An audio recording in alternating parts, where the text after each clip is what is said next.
नमस्ते, मैं सुमलता दीक्षित। आज मैं अपनी किचन में आलू का पलदा बनाने वाली हूँ। चलिए देखते हैं कैसे बनाना है। इसके लिए 4 आलू हैं उबले हुए, 1 लाल मिर्च है साबुत और थोड़ा सा धनिया है।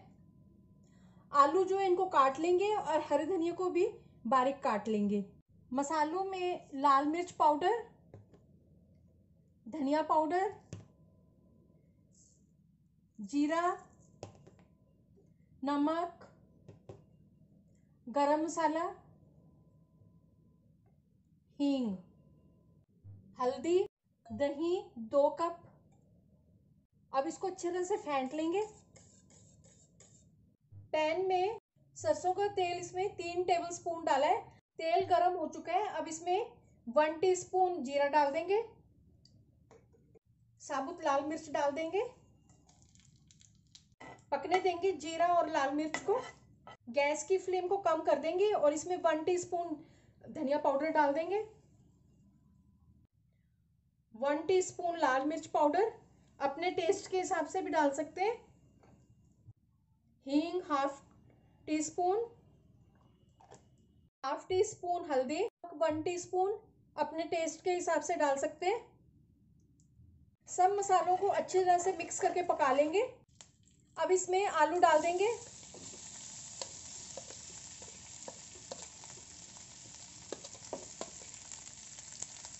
और अच्छी तरह से मिक्स कर लेंगे इनको।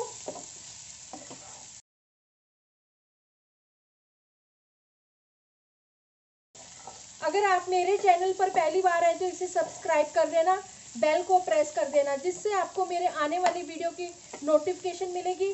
और अगर आपको मेरी रेसिपी अच्छी लगती है तो इसे लाइक कर देना और ज़्यादा से ज़्यादा इसको शेयर कर देना। और कमेंट सेक्शन में ज़रूर बताना ये रेसिपी आपको कैसी लगी। हाफ टीस्पून कश्मीरी लाल मिर्च पाउडर भी डाल देंगे।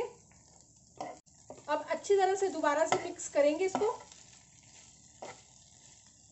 1/4 टीस्पून गरम मसाला भी डाल देंगे और इसको अच्छी तरह से मिक्स करेंगे।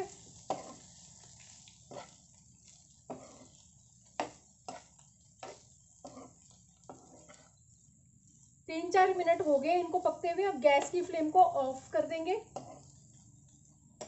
अब ये जो आलू है इनको थोड़ा ठंडा होने देंगे। अगर लगता है दही ज्यादा थिक है तो इसमें थोड़ा सा पानी भी डाल सकते हैं।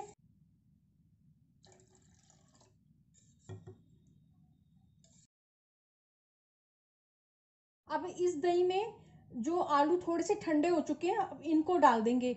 अगर गरम गरम आलू इसमें डालेंगे तो दही फट भी सकता है।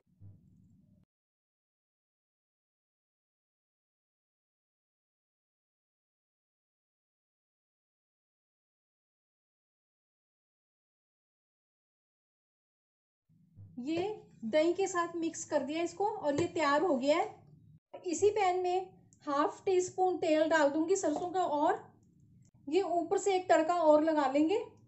1/4 टीस्पून इसमें जीरा डाल दूंगी,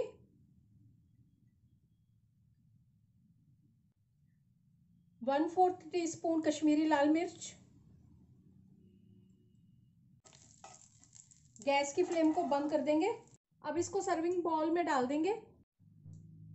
इसको जो तड़का बनाया था बाद में उससे गार्निश कर देंगे,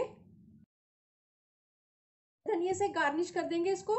इसको रोटी चावल किसी भी चीज के साथ इसको सर्व कर सकते हैं। आलू का पलदा बनकर तैयार है। ये देखने में जितना सुंदर लग रहा है खाने में भी उतना यम्मी है ये। चलिए मिलते हैं अब एक अच्छी सी नई रेसिपी के साथ। बाय।